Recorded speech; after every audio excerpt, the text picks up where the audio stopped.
إن الحمد لله نحمده ونستعينه ونستغفره ونتوب إليه ونعوذ بالله من شرور أنفسنا وسيئات أعمالنا من يهده الله فلا مضل له ومن يضلل فلا هادي له وأشهد أن لا إله إلا الله وحده لا شريك له وأشهد أن محمدًا عبده ورسوله صلى الله عليه وآله وصحبه وسلم تسليما كثيرا أما بعد. Cette journée du 16 du mois de Safar de l'année 1445 de la Hijra du prophète sallallahu alayhi wa sallam, qui correspond au 1er septembre 2023. Nous continuons avec l'étude de la question numéro 13.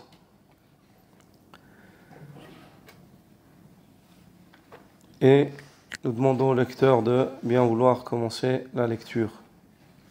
Bismillah, wa salatu wa salam ala rasulillah, sallallahu alayhi wa alihi wa sahbihi. قال المصنف رحمه الله: السؤال: ما معنى الإسلام؟ الجواب: معناه الاستسلام الله بالتوحيد. Non, الاستسلام لله. الاستسلام لله بالتوحيد. لله بالتوحيد. معناه الاستسلام لله بالتوحيد والانقياد له بالطاعة والخلوص من الشرك. قال الله تعالى: ومن أحسن دينا ممن أسلم وجهه لله. وقال تعالى: ومن يسلم وجهه إلى الله وهو محسن فقد استمسك بالعروة الوثقى. وقال تعالى: ومن يسلم وجهه إلى الله وهو محسن فقد استمسك بالعروة الوثقى. Tu viens de lire ce verset-là. Tu lis le dernier. فإلهكم. وقال تعالى: فإلهكم إله واحد فله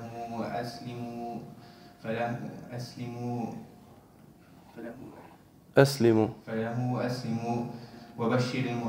وبشر المخبتين. المخبتين, نعم.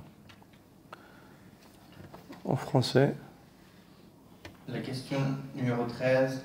Que signifie l'islam? Réponse: il signifie que la soumission à Allah Azza wa Jal par l'unicité, le fait de se résigner à lui par l'obéissance. Pourquoi tu dis que? Il signifie la soumission à Allah Azza wa Jal. Il signifie la soumission à Allah Azza wa Jal par l'unicité, le fait de se résigner à lui par l'obéissance et de se purifier de l'association à lui. Non. Allah subhanahu wa ta'ala dit, dans le sens de sa parole, qui est meilleur en religion que celui qui soumet son être à Allah.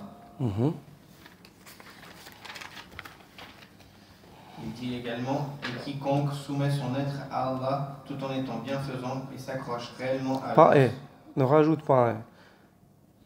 Tout en étant bienfaisant, s'accroche réellement à l'anse la plus ferme. Il dit également: votre Dieu est un Dieu unique, soumettez-vous donc à lui et faites bonne annonce à ceux qui s'humilient. Bismillah walhamdulillah wassalatu wassalamu ala ashrafi khalqillah Muhammad ibn Abdillah sallallahu alayhi wa alihi wa sahbihi wa sallama tasliman kathira. لما ذكر المصنف رحمه الله مراتب الإسلام إجماعا شرع يفصلها واحدة واحدة. Lorsque l'auteur, dans la question précédente, a évoqué les différents degrés de la religion musulmane d'une manière globale, il entreprend maintenant le développement de chacune ou chacun de ces degrés. Et par conséquent, il commence par le premier degré de la religion musulmane, qui est le degré de l'islam.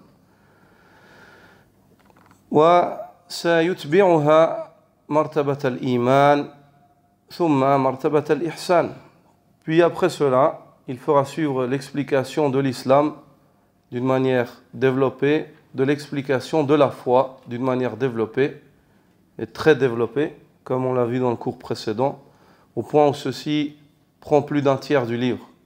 Ceci prend plus de 2 tiers du livre, excusez-moi. Et puis il termine cela par l'explication du degré de l'ihsan, de l'excellence ou la bonté pieuse, et ainsi de suite. وابتدأ السؤال عن المرتبة الأولى فقال ما معنى الإسلام. Puis il entreprend, où il propose cette question et ce premier développement en introduisant la question en disant que veut dire l'islam ou quel est donc le sens de l'islam. ثم أجاب عنه فقال معناه الاستسلام لله بالتوحيد والانقياد له بالطاعة والخلوص من الشرك وهذا المعنى هو المعنى العام للإسلام في الشرع. Puis il répond lui-même à cette question, rahmatullahi alayh, en disant que signifie l'islam. Il dit il signifie la soumission à Allah par l'unicité, le fait de se résigner à lui par l'obéissance et de se purifier du polythéisme, de l'association à lui. Et ce sens-là que l'auteur propose, c'est le sens général de l'islam. فإن الإسلام يقع في الشرع على معنيين. Ceci car le mot islam a 2 significations dans les textes de la législation musulmane. Il a 2 significations dans les textes de la législation musulmane. أحدهما معنى عام. L'une des 2 significations de l'islam est une signification à sens général. وهو الذي ذكر فيه المصنف ما ذكر وسيأتي مزيد بيان له. Et ce premier sens, c'est le sens qui a été proposé par l'auteur dans ce qu'il vous dit. Il vous dit l'islam signifie le fait de se soumettre à Allah par le tawhid, de se résigner à lui en lui obéissant et de se purifier du polythéisme. Ça, c'est le sens général et global de l'islam. والآخر, et le deuxième sens, معنى خاص. Le deuxième sens de l'islam, c'est un sens qui est précis, qui est bien défini. وهو الدين الذي بعث به محمد صلى الله عليه وسلم وحقيقته شرعا الاستسلام الباطن والظاهر لله تعبدا له بالشرع المنزل على محمد صلى الله عليه وسلم في مقام المشاهدة أو المتابعة ويختص هذا المعنى بهذه الأمة لا غيرها. Et le deuxième sens, c'est le sens précis du mot islam. Et lorsqu'on voit dans les textes de la charia le mot islam qui est désigné et orienté vers un sens précis, ce qui est voulu ou il signifie, ce qui est voulu par cela, ou sa signification est la religion avec laquelle Allah Azza wa Jalla a envoyé Muhammad sallallahu alayhi wa sallam. La religion avec laquelle Allah Azza wa Jalla a envoyé Muhammad sallallahu alayhi wa sallam. Et sa réalité dans la charia, c'est le fait de se soumettre à Allah Azza wa Jalla, d'une soumission intérieure et extérieure, afin de l'adorer. La soumission du cœur et du corps, afin de l'adorer. De l'adorer par quoi? Par le biais de la législation qu'il a révélée à Muhammad sallallahu alayhi wa sallam, en respectant les préceptes qu'il a révélés à Muhammad sallallahu alayhi wa sallam. Et de réaliser cela dans la mushahada ou al-mutaba'a. De réaliser cela comme si tu voyais Allah subhanahu wa ta'ala, ou bien alors de réaliser cela, si tu n'arrives pas à ce degré-là, de réaliser cela en te rappelant constamment qu'Allah te suit et te voit. Ça c'est l'islam. Ça c'est l'islam au sens précis. Donc l'islam au sens général, c'est quoi? C'est la soumission à Allah Azza wa Jalla par le biais du monothéisme.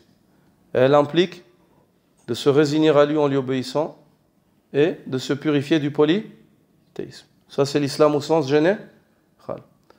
Vous allez comprendre par la suite pourquoi est-ce qu'on détaille sur ces 2 significations de l'islam.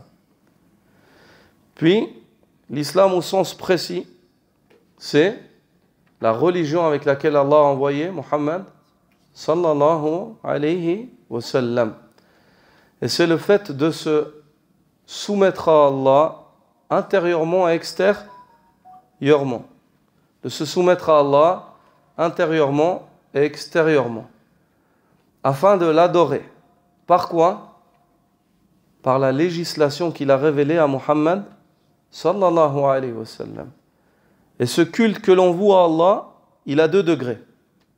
Un degré où on lui voue un culte comme si on le voyait, et le minimum, c'est le fait de lui vouer un culte en se rappelant qu'Allah nous voit.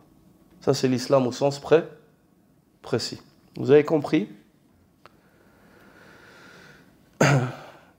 Et son nom, la religion musulmane, c'est de cette définition. Notre islam à nous, en tant que musulmans, c'est de cette définition-là que l'on tire, que notre religion tire son nom, et que nous, en tant que partisans de cette religion, on tire notre nom. Soumis, musulmans. Pourquoi?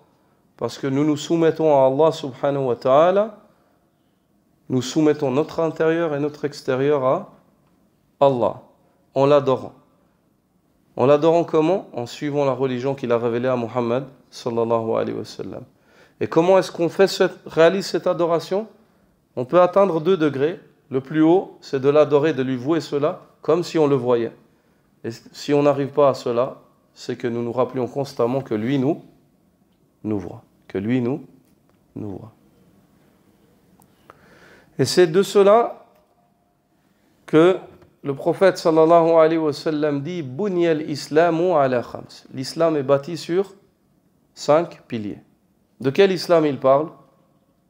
L'islam au sens général ou l'islam au sens précis? L'islam au sens précis. L'islam au sens précis. Dans le hadith de Abdullah ibn Umar ibn al-Khattab, dans les 2 recueils unanimement reconnus authentiques, dans les 2 recueils d'Al-Bukhari et de Muslim. أما المعنى العام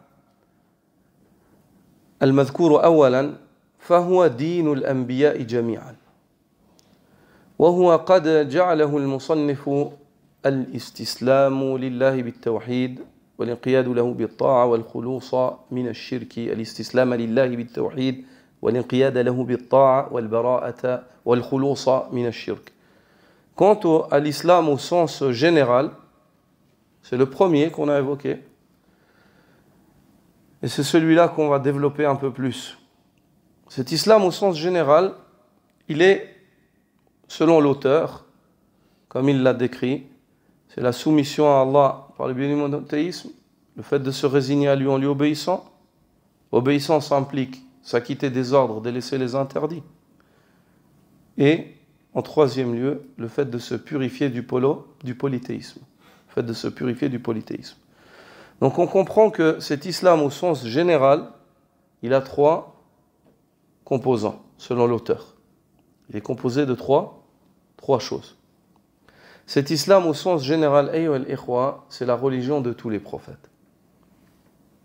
Tous les prophètes, du premier jusqu'au dernier, étaient muslimines, étaient musulmans. Par quel islam? Par cet islam-là. Tous les prophètes du premier jusqu'au dernier étaient monothéistes. Tous les prophètes du premier jusqu'au dernier étaient obéissants. Et tous les prophètes du premier jusqu'au dernier se purifiaient du polythéisme. Donc ça, c'est l'islam qui est la religion universelle, la religion de l'humanité. Et jamais Allah Azza wa Jal, jamais, au grand jamais, Allah n'a révélé autre chose que cette religion-là. Jamais.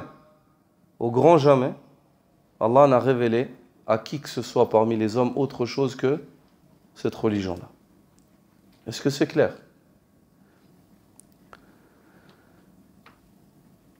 فالإسلام هو الدين الذي ارتضاه الله للبشرية وربط به هدايتهم. L'islam, c'est la religion qu'Allah Azza wa Jalla a agréée pour l'humanité. Et c'est autour de cet islam-là, en tout temps et toute heure, depuis le premier des hommes jusqu'au dernier, depuis l'époque de Nuh et jusqu'aujourd'hui, c'est autour de cette soumission-là qu'Allah Azza wa Jalla a relié la guidée. L'homme qui veut la guider, il doit se soumettre. Il doit se soumettre. وحكم الله عز وجل على من ابتغى من الأديان غيره من الأديان بالخسارة. Et Allah subhanahu wa ta'ala a tranché en informant que toute personne qui désire une autre religion que la soumission au Seigneur des univers, Allah subhanahu wa ta'ala a tranché qu'il sera du nombre des perdants. Il dit, Jalla fi'ula, dans Surat Al-Imran, Inna ad-dina 'inda Allah l'islam, la religion auprès d'Allah, la seule religion qu'Allah agrée, c'est l'islam. Depuis l'époque de Nuh, alayhi salam. Et il dit, وَقُلْ لِلَّذِينَ أُوتُوا الْكِتَابَ وَالْأُمِّيِّينَ أَأَسْلَمْتُمْ فَإِنْ أَسْلَمُوا فَقَدِ اهْتَدَوْا. Dans Surat Al-Imran toujours. Et dit à ceux qui ont reçu le livre avant toi, ainsi qu'aux Arabes illettrés, dis-leur, ô Muhammad, Aslamtum, vous êtes-vous donc soumis au Seigneur des univers? فَإِنْ أَسْلَمُوا فَقَدِ اهْتَدَوْا. S'ils se soumettent, alors ils seront bien guidés. S'ils acceptent de se soumettre au Seigneur des univers, alors ils seront bien guidés. Et Allah subhanahu wa ta'ala dit dans Surat Al-Imran toujours, وَمَنْ يَبْتَغِ غَيْرَ الْإِسْلَامِ دِينًا فَلَا يُقْبَلَ مِنْهُ وَهُوَ فِي الْآخِرَةِ مِنَ الْخَاسِرِينَ. Celui qui désire une autre religion que l'islam, jamais Allah n'acceptera de lui. Il sera du nombre de l'au-delà, il sera du nombre des perdants. Et Allah le Très-Haut dit, كَذَلِكَ يُتِمُّ نِعْمَتَهُ عَلَيْكُمْ لَعَلَّكُمْ تُسْلِمُونَ. Dans Surat Al-Nahl. C'est ainsi qu'Allah subhanahu wa ta'ala complète, parachève sa faveur sur vous, afin que vous vous soumettiez, afin que vous augmentiez en soumission. فالإسلام دين جميع الأنبياء والمرسلين. Sache que l'islam est la religion de tous les prophètes et messagers. وإن اختلفت شرائعهم وأحكامهم. Et ceci même si les législations qui leur ont été révélées sont différentes. Les règles qu'Allah a révélées à Moïse ne sont pas similaires aux règles qu'il a révélées à Mohammed sallallahu alayhi wa sallam. Ainsi que les règles qu'il a révélées à Jésus, fils de Marie, ne sont pas similaires à celles qu'il a révélées à Moïse, à Moussa alayhi salam, ainsi qu'à Ibrahim. À chacun parmi eux, Allah azza wa jalla a révélé des règles spécifiques qui sont conformes au lieu ou au temps dans lequel ils ont vécu. Quant à Muhammad sallallahu alayhi wa sallam, Allah subhanahu wa ta'ala lui a révélé des normes et des règles qui sont universelles, valides pour l'éternité jusqu'à la fin des temps, depuis le jour où elles sont révélées, indépendamment des lieux ou des temps. Ces règles-là sont des règles universelles, car Muhammad sallallahu alayhi wa sallam, parmi ses spécificités, c'est qu'il a été envoyé à l'humanité. Les prophètes avant, ils étaient envoyés à leur peuple, d'une manière précise. C'était leur fonction. Tandis que Muhammad sallallahu alayhi wa sallam, ba'athahu Allahu lil jinni wal insi kaffatan. Allah azza wa jalla l'a envoyé aux djinns et aux hommes, ainsi qu'à l'humanité, aux Arabes et aux étrangers, à tout un chacun. Donc, les prophètes, à la base, dans le sens général de l'islam, ils sont tous musulmans. Mais dans le sens précis de l'islam, les autres prophètes n'avaient pas forcément les mêmes règles et la même législation que nous. Mais la législation qu'Allah a révélée à Muhammad sallallahu alayhi wa sallam, elle est venue abroger toutes les règles qu'il y avait auparavant. Au point où le prophète Muhammad sallallahu alayhi wa sallam dit, par Allah, même si Moïse, Moussa, fils d'Imran, descendait dans cette vallée, Allah ne lui donnerait pas d'autre choix que de me suivre au jour d'aujourd'hui. Et Jésus, fils de Marie, lorsqu'il reviendra dans le dunya, il a été élevé corps et âme, il n'a pas été tué. Lorsqu'Allah le ramènera et qu'il tuera le faux Messie, le Messie ad-Dajjal, il vivra sur terre et jugera avec la législation de Muhammad sallallahu alayhi wa sallam. Il priera la prière des musulmans, il se mariera, mourira, sera lavé par les musulmans et enterré selon les normes et préceptes de la religion qui a été révélée à Muhammad sallallahu alayhi wa sallam. فإنهم الأنبياء متفقون على الأصل الأول. Malgré les différentes lois qui leur ont été révélées, tous les prophètes sont unanimes. Et tous les prophètes étaient sur une seule et même religion de base, qui est l'islam au sens général. وهو التوحيد والإسلام. Et cette religion-là, c'est le monothéisme ainsi que la soumission. D'où le prophète sallallahu alayhi wa sallam dit نحن الأنبياء أبناء علات ديننا واحد وأمهاتنا شتى. Nous les prophètes sommes comme l'exemple d'enfants issus du même père. Notre religion est une et nos mères sont différentes.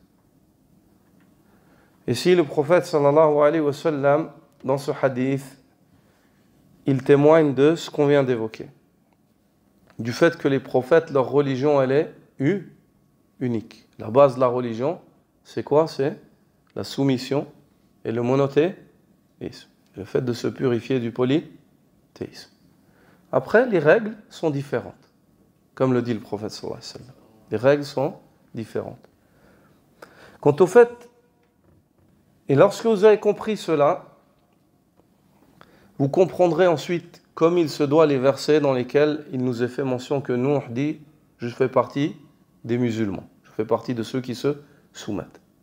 Lorsque vous avez compris ce principe, le fait que l'islam, il a deux significations dans les textes, dans les sources musulmanes, une signification qui est le sens général, ou bien alors il peut avoir une signification qui est le sens précis. Et selon le contexte, vous allez comprendre quelle est cette signification de l'islam. Donc si une personne vient et te dit « Est-ce que vous dites que Nuh était musulman ?» Oui, Nuh était musulman, il était soumis. Mais comment ça? Il n'y avait pas l'islam à l'époque de Nuh. Tu dis oui, l'islam à l'époque de Nuh était présent. L'islam au sens général. Tandis que l'islam au sens précis, qui sont les règles que nous connaissons en tant que musulmans aujourd'hui, elles n'y étaient pas. C'est vrai. Nous acceptons cela. Donc il faut développer. Il faut expliquer cela. Il faut avoir déjà la compréhension de ce principe à la base. Que l'islam a deux significations. أخبر الله تعالى عن نبيه نوح عليه السلام أنه قال وأمرت أن أكون من المسلمين. Allah le Très-Haut informe au sujet de son prophète Nuh alayhi salam. Il est dit à son peuple, et il m'a été commandé de faire partie du nombre de ceux qui se soumettent, des musulmans, min al-muslimin, de ceux qui se soumettent. Dans Surat Yunus, verset 72. وأخبر الله عن نبي إبراهيم عليه السلام أنه قال إذ قال له ربه أسلم قال أسلمت لرب العالمين. Et Allah le Très-Haut informe au sujet de son prophète Ibrahim, que la paix soit sur lui. Lorsque son Seigneur lui dit « Soumets-toi », Ibrahim dit « Je me soumets au Seigneur des univers. » Je me soumets, c'est-à-dire je suis musulman, soumis. Je me soumets au Seigneur des univers. Dans Surat al-Baqarah, verset 131. وأخبر الله عن بني يعقوب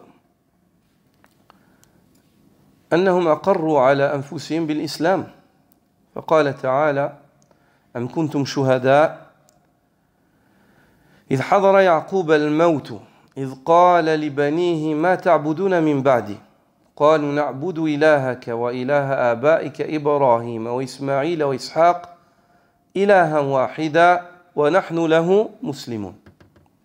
Et Allah informe au sujet des descendants de Ya'qub.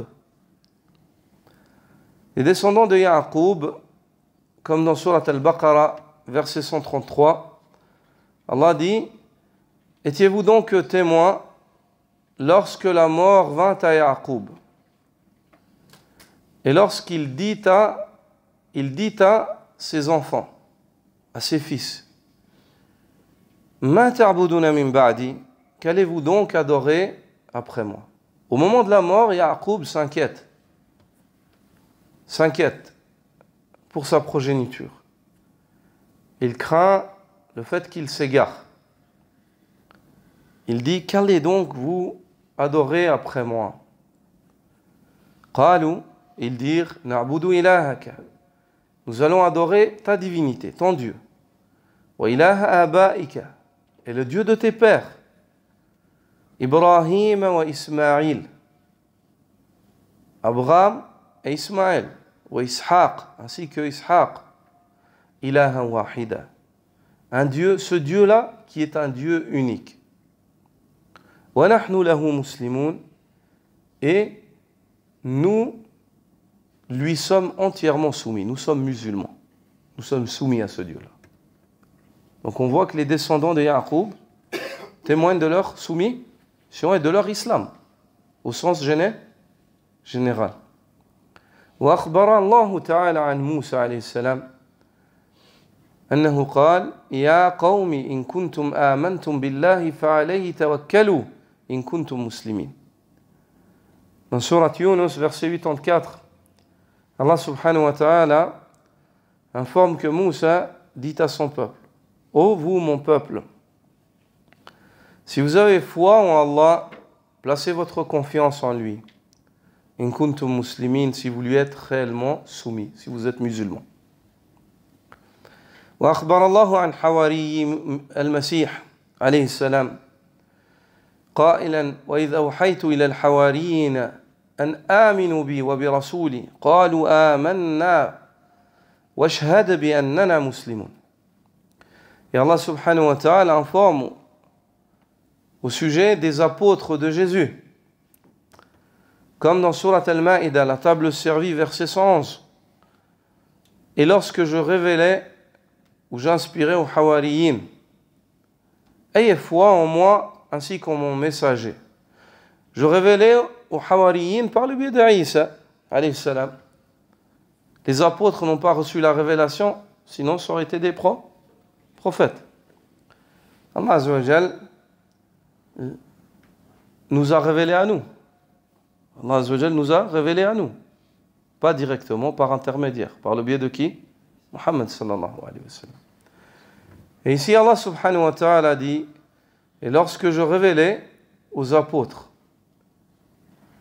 ayez foi en moi ainsi qu'en mon messager. Ils dirent, Amanna, nous avons eu foi.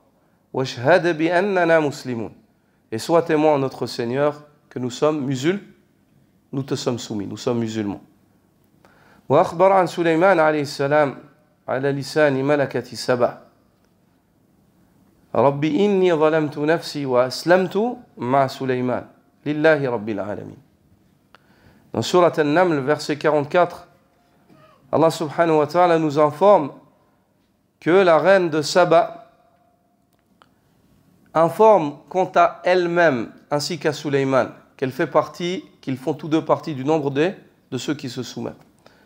Allah Azza wa Jal dit, relate sa parole, Rabbi inni zalamtu nafsi. Oh mon Seigneur, j'ai causé du tort à moi-même, en faisant partie du nombre des associateurs avant cela. Wa aslamtu ma'a Sulayman. Et je me soumets avec Sulayman. C'est-à-dire, je suis Sulayman dans l'islam, dans la soumission. Lillahi Rabbil Alamin, je me soumets à Allah, Seigneur des univers. Wa akhbara subhanahu عن الأنبياء الذين تقدموا قال في سورة المائدة إنا أنزلنا التوراة فيها هدى ونور يحكم بها النبيون الذين أسلموا. Allah Azza wa Jal informe au sujet des prophètes qui sont venus avant le prophète Mohammed sallallahu alayhi wa sallam, le prophète des fils d'Israël. Il dit, certes nous avons révélé la Torah en laquelle il y a guidée et lumière. Cette Torah, elle est la base sur laquelle jugent les prophètes qui se sont soumis. Les prophètes qui se sont soumis. Qui étaient musulmans, qui étaient soumis. Surat Al-Ma'ida, verset 44. ومدار الإسلام على الاستسلام لله بالتوحيد. Et la base même de l'islam, Si tu résumes l'islam en un seul mot, c'est quoi? C'est le fait de se soumettre à Allah par le biais du monothéisme. وَالْجُمْلَتَانِ بَعْدَهُ بِمَنْزِلَةِ التَّابِعِ اللَّازِمِ. Et les deux phrases qui viennent après, lorsque l'auteur, ici il te décrit l'islam, il dit وَالْإِسْتِسْلَامُ لِلَّهِ بِالتَّوْحِيدِ وَالْإِنْقِيَادُ لَهُ بِالطَّاعَةِ وَالْخُلُوصُ مِنَ الشِّرْكِ. Il vient avec trois phrases. Il dit c'est la soumission à Allah par le biais du monothéisme, puis ensuite il rajoute deux autres phrases. Le fait de se résigner à lui en lui obéissant et le fait de se purifier du polythéisme. Les deux phrases qu'il évoque après la première sont un complément qui suivent la première. Elles font partie de la première. Car quand tu obéis à Allah Azza wa Jal, tu réalises quoi? Le tawhid, le monothéisme. Un homme monothéiste, il témoigne comment de son monothéisme? En se soumettant, en obéissant, en mettant en pratique les ordres et en délaissant ce qui lui est interdit. Par cela, il témoigne que sa divinité, il la reconnaît qu'elle est unique. Il lui obéit. Puis la deuxième, le fait de se purifier du polythéisme, ou bien de se désavouer du polythéisme, ceci aussi, par implication, fait partie de quoi? Du monothéisme. Le monothéiste confirme sa conviction en un Dieu seul et unique, et il se désavoue de toute autre divinité qui est adorée. Il se désavoue du culte de tout autre que son Dieu qui est unique. Est-ce que c'est clair? Donc ces deux phrases, les deux autres phrases, c'est des phrases complémentaires. Si nous avions voulu définir l'islam au sens large que par la première phrase, ceci aurait été une définition qui est amplement suffisante. Est-ce que c'est clair? C'est une définition qui est amplement suffisante. Cheikh Salih al-Usaymi dit مستسلما لله بالتوحيد حقيقة الإسلام بالمفيد وغيرها من جمل تعود للأصل ذا وذكرها ممدود. Il dit, l'islam définit-le en disant que c'est le fait de te soumettre à Allah par le biais du monothéisme.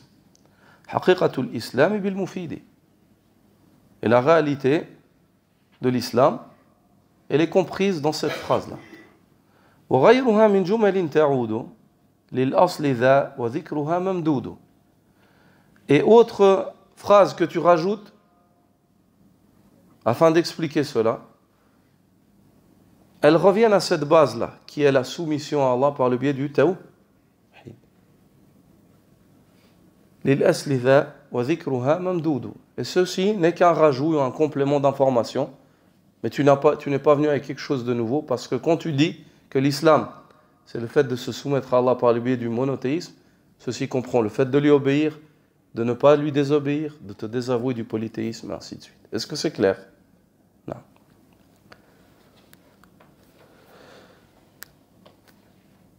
Puis, l'auteur, vous notez ici que l'auteur, dans sa définition de l'islam, dans la troisième phrase, il dit, et c'est le fait de se purifier du polythéisme, de l'association à lui.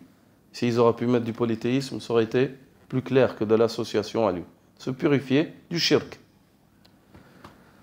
Lorsqu'il dit al-khulous min ash-shirk,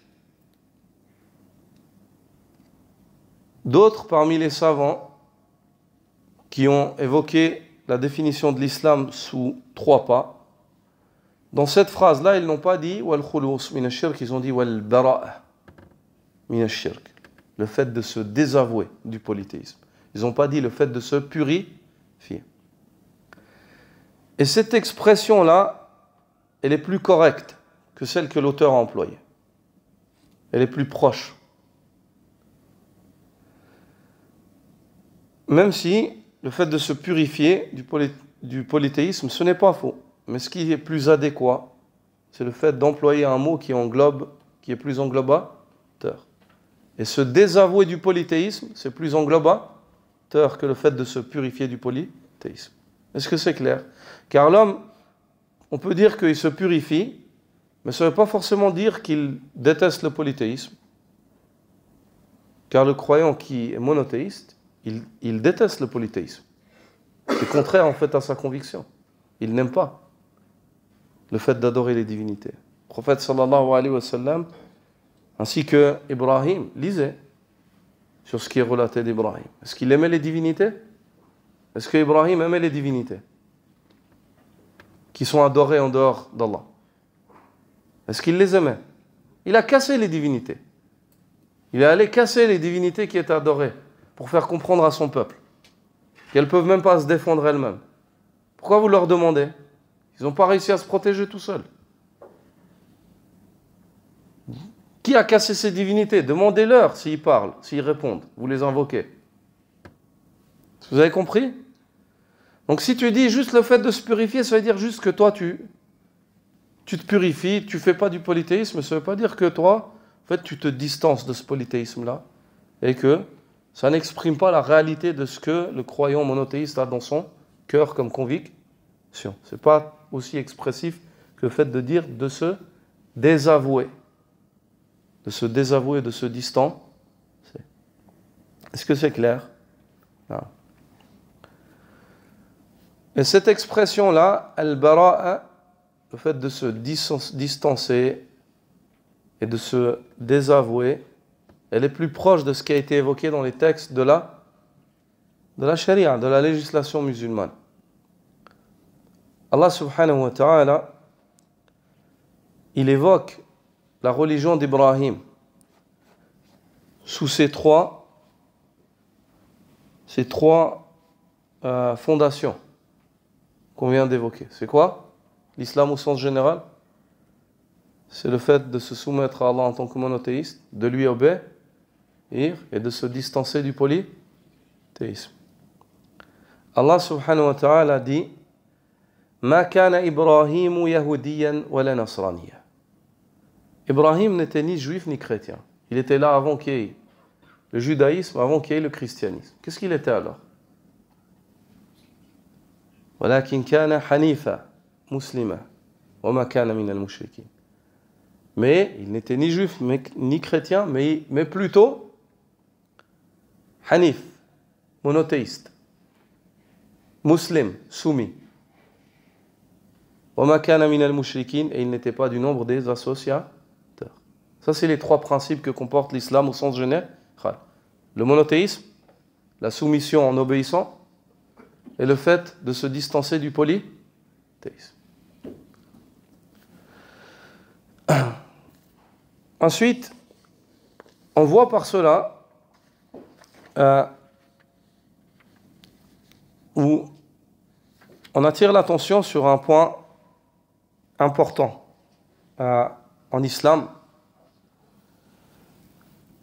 Al-Hafidh al-Hakami, malgré tout le savoir que l'homme a, on voit que c'est un être humain. Il peut employer un mot ou une phrase qui n'est pas adéquate. Et autres parmi les ulama vont rattraper son, on va pas appeler ça une erreur, mais ils vont venir avec quelque chose qui est plus adéquat. Ceci montre aux musulmans que les érudits et les savants sont des hommes. Leur parole, c'est pas une révélation. C'est-à-dire, ils peuvent avoir juste comme ils peuvent avoir faux.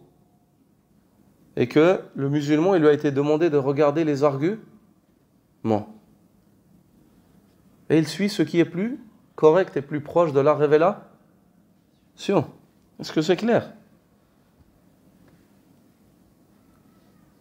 On attire aussi l'attention sur un point qui est à relever, c'est l'importance, lorsqu'on parle d'islam, de choisir les mots les plus adéquats. Lorsqu'on décrit l'islam, il est primordial de choisir les mots les plus adéquats. Des mots qui sont précis et qui sont englobateurs, englobent plusieurs sens, englobe tout ce que peut contenir ce que tu veux décrire. Il faut essayer d'épurer ton langage et de choisir les meilleurs des mots. Et notamment ici, dans la langue arabe, subhanallah. D'autant plus dans la langue arabe.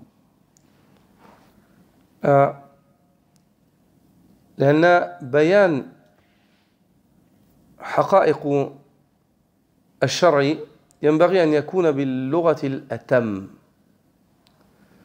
Pour expliquer la réalité ou traduire la réalité des sens de la législation, il faut par cela que la langue que tu emploies, ce soit la langue la plus parfaite possible. فإن أهل الإسلام خُطِبوا باللسان العربي. Et pourquoi est-ce qu'en islam on doit essayer d'expliquer avec les meilleurs des mots et de la meilleure des manières? Ceci, on l'hérite de quoi? On l'hérite de la langue dans laquelle l'islam a été révélé. Car les musulmans, en premier lieu, dans leur religion, on leur parle en quelle langue? En arabe. En arabe. وَاللِّسَانُ الْعَرَبِ لَهُ مَعَانٍ. Et la langue arabe, elle est faite de telle sorte, d'une telle richesse, qu'elle a qu'un seul mot, des fois il a 70 sens. 70 sens. Et des fois, pour une seule chose, il se peut qu'il y ait 70 mots aussi. Et ces mots-là, dans la langue arabe, il n'y a pas ce qu'on appelle un taraduf mutlaq. Il n'y a pas de taraduf mutlaq, de synonyme absolu. Ça n'existe pas.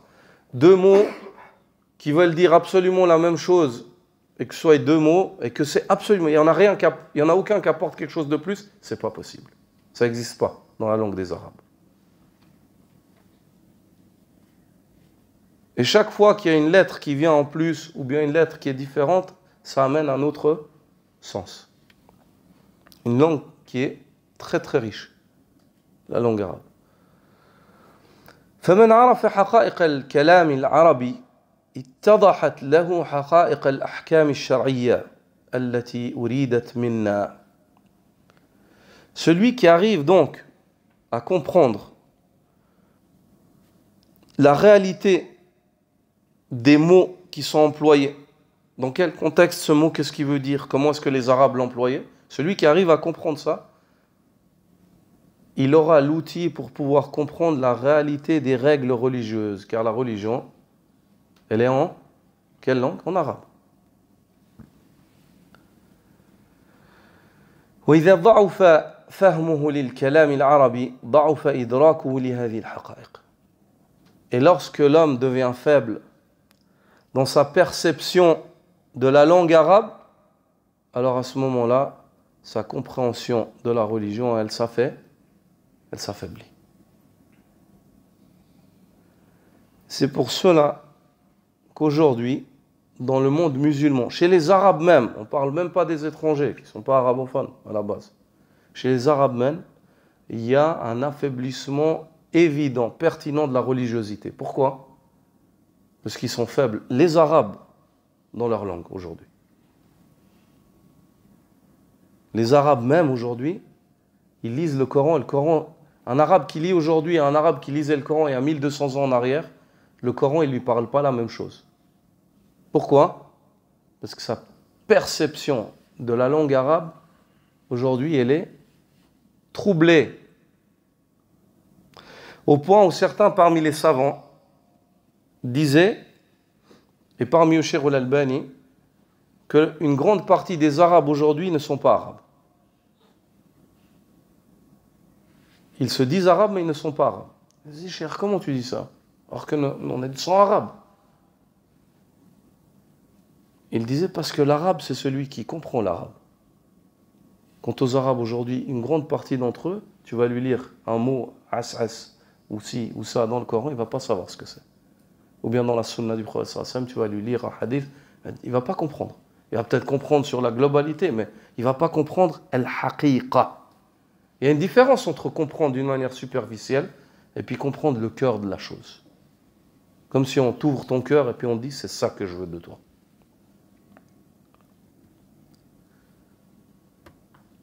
وإذا يعني ومن هنا وقع من وقع في البدع فإن من أسباب حدوث البدع al-jahlu bil-lisan al-arabi. Et c'est à partir de là qu'on comprend que ceux qui sont tombés dans l'innovation, majoritairement dans les premières époques, ils sont tombés dans l'innovation car ils ont été atteints d'ignorance dans la langue arabe au départ. وقد قال جماعة من السلف لما ذكروا القدرية وغيرهم أوتي القوم من العجمة أوتي القوم من قبل العجمة يعني أوتي القوم من قبل العجمة. C'est pour cela que certains parmi les pieux prédécesseurs, les premiers musulmans, lorsqu'ils ont évoqué les fractions ayant dévié, comme ceux qui ont renié le qadar, ou bien d'autres parmi les jahmites et ainsi de suite, qu'est-ce qu'ils ont dit? Utiya al-qawm min qibali al-ujma. Ces gens-là, ils ont été frappés par le biais de l'étrangeté, le fait d'être comme des étrangers à la langue arabe. C'est-à-dire leur ignorance de la langue arabe, al-ujma, c'est le fait d'être ignorant dans la langue arabe. Ils ont été frappés par leur ignorance dans la langue arabe, qui les a conduits à l'innovation, au fait de dire, d'expliquer le Coran d'une mauvaise manière, de l'interpréter faussement. Regardez, ici on parle de gens qui parlaient à la base arabe. Mais leur compréhension de la langue arabe, elle n'était pas réelle, elle était faussée. Qu'en est-il aujourd'hui de trouver des jeunes musulmans qui lisent sur Internet des interprétations, des traductions qui leur sont faites, puis sur ces traductions, ils arrivent et puis ils commencent à commenter. Subhanallah. Quelle porte il a ouvert à lui-même? La porte de la guidée ou de l'égarement? On parle d'un arabe qui à la base il est arabe, mais il n'est pas parfaitement arabe parce qu'il ne comprend pas l'essence même des choses. Il a une compréhension superficielle de la langue arabe. Celui-là, lorsqu'il commence à interpréter avec le peu d'arabe qu'il a, il s'égare. Qu'en est-il de toi, ou moi, ou X ou Y, qui à la base, on ne comprend même pas l'arabe, mais on prend une traduction qui nous a été faite par une personne X qu'on ne connaît pas, puis sur cette traduction-là, on la prend comme argument, puis on commence à développer.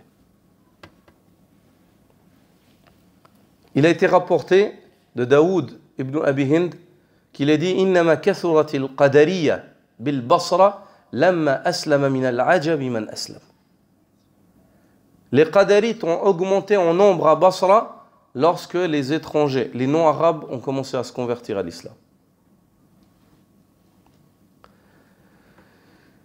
أي لضعف فهمهم خطاب الشرع مما جعلهم يجهلون مدار الخطاب الشرعي فوقعوا فيما وقعوا فيه من الغلط في باب القدر وغيره من الأبواب. On comprend de cette parole de Daoud ibn Abi Hind que vu que leur langue elle était affaiblie et leur arabe il était faible, et même les arabes, leur arabe il a commencé à s'affaiblir, le nombre de ceux qui ont eu des compréhensions erronées a augmenté, car ils ne comprenaient pas la réalité en fait de ce qu'Allah attend d'eux, de ce par quoi Allah leur a parlé par le Coran. Al-Hasan al-Basri رحمه الله لما ذكر عنده الاختلاف في التفسير قال إنما أوتي القوم من قبل العجمة. Lorsqu'on a dit à Hassan al-Basri, les gens commencent à diverger sur l'interprétation du Coran. Celui-là dit ci, celui-là dit complètement le contraire. Qu'est-ce qu'il a dit? Il a dit ceci est dû, en fait, à leur faiblesse dans la langue arabe. Ils sont frappés par leur faiblesse dans la langue arabe. S'ils étaient forts dans la compréhension de la langue arabe, ils ne divergeraient pas de cette manière. Comme les Sahaba n'ont pas divergé. Il dit aussi أهلكتهم العجمة يتأولون القرآن على غير تأويله. C'est leur faiblesse dans la langue arabe qui a causé leur perte. Et dû à cette faiblesse-là, ils interprètent le Coran faussement. Ils interprètent le Coran faussement.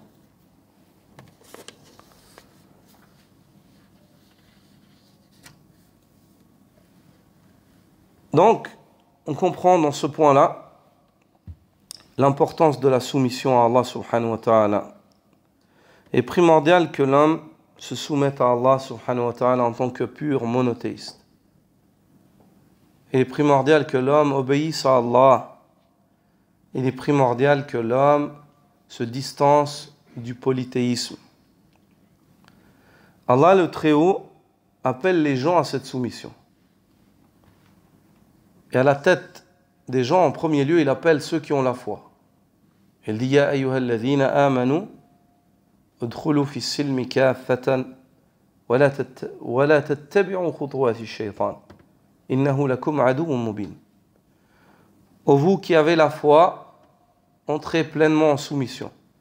Ne suivez pas les pas du démon, il est certes pour vous un ennemi juré. On comprend de ce verset-là qu'il y a deux choses, ou la soumission ou le suivi du démon. Il n'y a pas d'entre-deux. Et que si l'homme ne se soumet pas, il suit les pas du démon. Ce démon-là qui est son pire ennemi. Il ne veut pas le bien pour lui. C'est l'ennemi de notre père Adam, en premier lieu, et l'ennemi de sa progéniture. On comprend de ce verset-là que ce démon-là ne se combat pas physiquement, mais il se combat par la soumission. En obéissant à ton Seigneur, tu te préserves de ton ennemi. Tu te préserves de ton ennemi.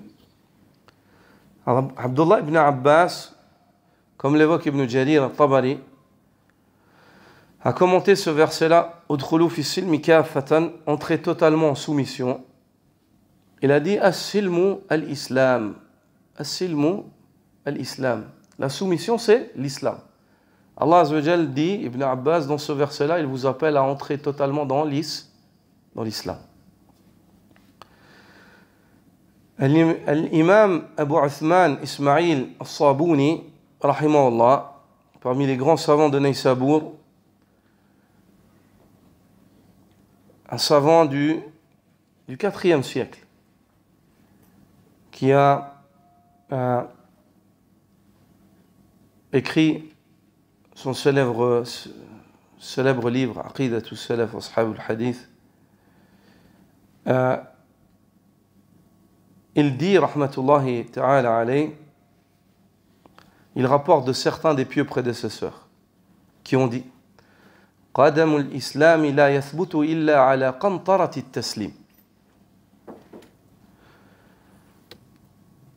Il dit, le socle, le pied de l'islam ne saurait être ferme si ce n'est par la soumission. C'est-à-dire que si tu veux préserver ton islam, tu le préserveras en te soumettant. Et quelque chose qui est proche de ce sens-là a été évoqué par un prédécesseur à lui, l'imam al-Tahawi, rahimahullah, parmi les savants du 3e siècle. Dans sa célèbre aqida, l'aqida al-Tahawiyya, il dit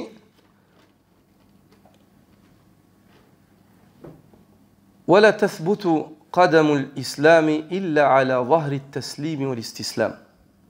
Et le pied de l'islam ne saurait tenir fermement si ce n'est sur le dos de la soumission, du fait de se rendre à Allah subhanahu wa ta'ala. Il est primordial que nous nous soumettions, chers frères.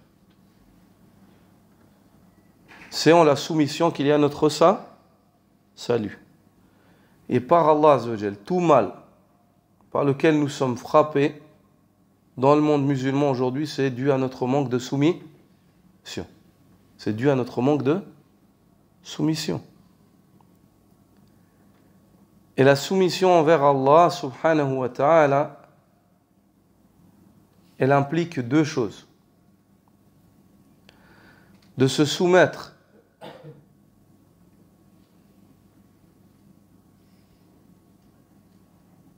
aux paroles ou aux décrets d'Allah subhanahu wa ta'ala législatifs, ou alors dit de se soumettre à ses ordres, législatif, à ce qu'il a révélé, ce qu'il a ordonné et interdit.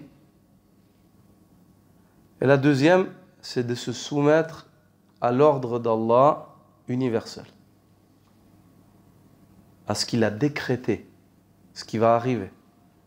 La mort, la faim, la peur, la soif, la fatigue, la maladie, le fait de perdre des proches. Tu dois te soumettre. Quand ça arrive, tu peux te rebeller toute la journée, ça ne va pas changer. Donc c'est tout dans ton intérêt de te soumettre, d'accepter. Dire, oh mon Seigneur, tu as décrété. Je suis ton serviteur. C'est à toi que revient la décision. Tu as décidé, il en est ainsi, je patiente. J'espère ta rencontre. Ça, c'est l'islam. L'islam, c'est le fait de te soumettre aux ordres d'Allah législatifs et de te soumettre aux ordres d'Allah universels. Au qadar d'Allah subhanahu wa ta'ala.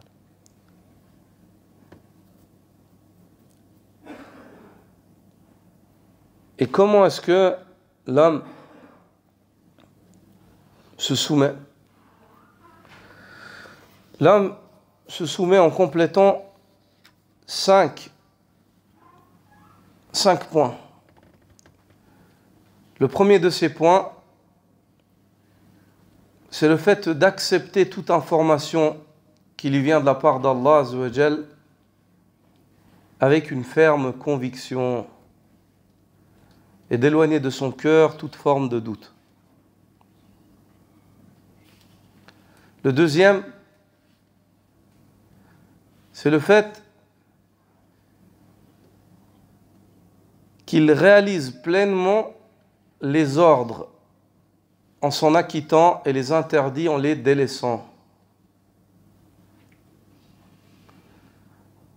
Et le troisième, c'est qu'il accepte pleinement le décret d'Allah, le destin, en agréant ce qui lui vient de son Seigneur. Une fois qu'une chose elle arrive, c'est que c'est une chose qui était décidée. Tu ne peux pas retourner la chose en arrière.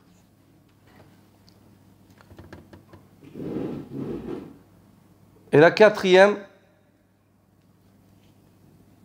c'est le fait que tu prennes la législation pour juge.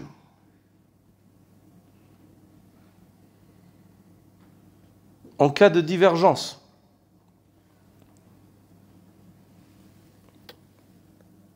Et le cinquième et le dernier, c'est le fait que tu fasses passer la législation, la révélation,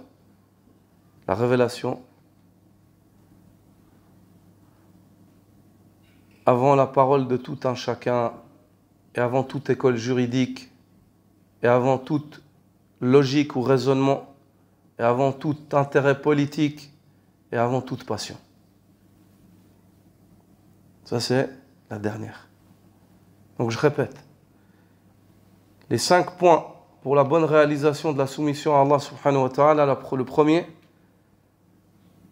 le fait d'être convaincu de tout ce dont Allah azza wa jal t'informe. Dans le Coran, ainsi que par la langue de son messager dans la tradition, la sunna, le hadith, pour autant qu'il soit authentique.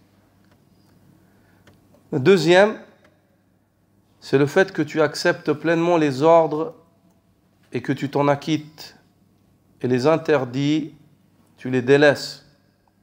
Le troisième, c'est que tu accueilles le destin d'Allah Azza wa Jal par la patience et l'agrément, tu agrées. Tu ne t'opposes pas à cela, car tu ne saurais t'y opposer si ce n'est par la langue, tu n'as pas de capacité. Tu ne t'opposes pas à cela ni avec le cœur, ni par la langue, ni par le cœur, ni par le corps, en cassant, en t'énervant. Le quatrième, c'est que tu prennes la révélation, le Coran et la Sunna, pour juge dans tes différends.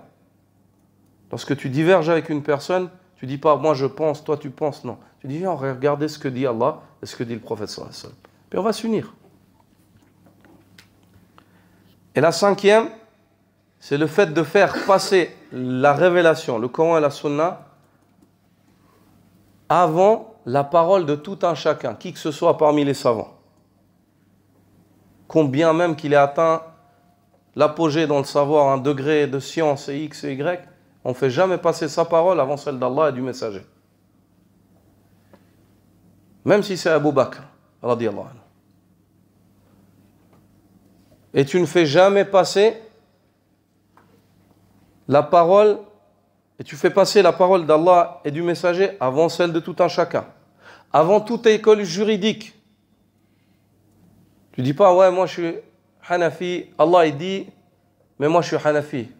Dans mon madhab, c'est pas comme ça. Le prophète sallallahu alayhi wa sallam, il a dit, mais moi je suis Hanafi. Il n'y a pas ça. Ça ne fait pas partie de l'islam, de la soumission. Et tu fais passer la parole d'Allah et celle du messager avant même ton raisonnement. Toi, tu dis, ouais, mais moi, j'ai l'impression que si je dis ça, ça veut dire si, et dans ma tête, ça. Non, non, non. Ta tête, tu la mets de côté, tu dis, Allah a dit, et puis c'est tout, tu t'arrêtes là. Avant tout intérêt politique, tu dis pas, oui, le prophète sallallahu alayhi wa sallam, il a dit ça, mais regarde, si il y a ça qui se passe dans le monde, il y a... Tu vois, le positionnement politique, il n'est pas adéquat en fait. Si je prends ce hadith, je ne peux pas. Non, il n'y a pas de ça. Et tu fais passer la révélation avant ton désir. Le prophète sallallahu alayhi wa sallam dit, La yu'minu ahadukum hatta yakuna hawahu taba'an lima ji'tu bi. L'un d'entre vous ne saurait compléter sa foi jusqu'à ce que ses désirs soient soumis et conformes à ceux avec quoi j'ai été envoyé. Sur cela, on termine l'explication de ce point-là. Subhanaka wa bihamdik. Ashhadu an la ilaha illa ant. Astaghfiruka wa atubu ilayk.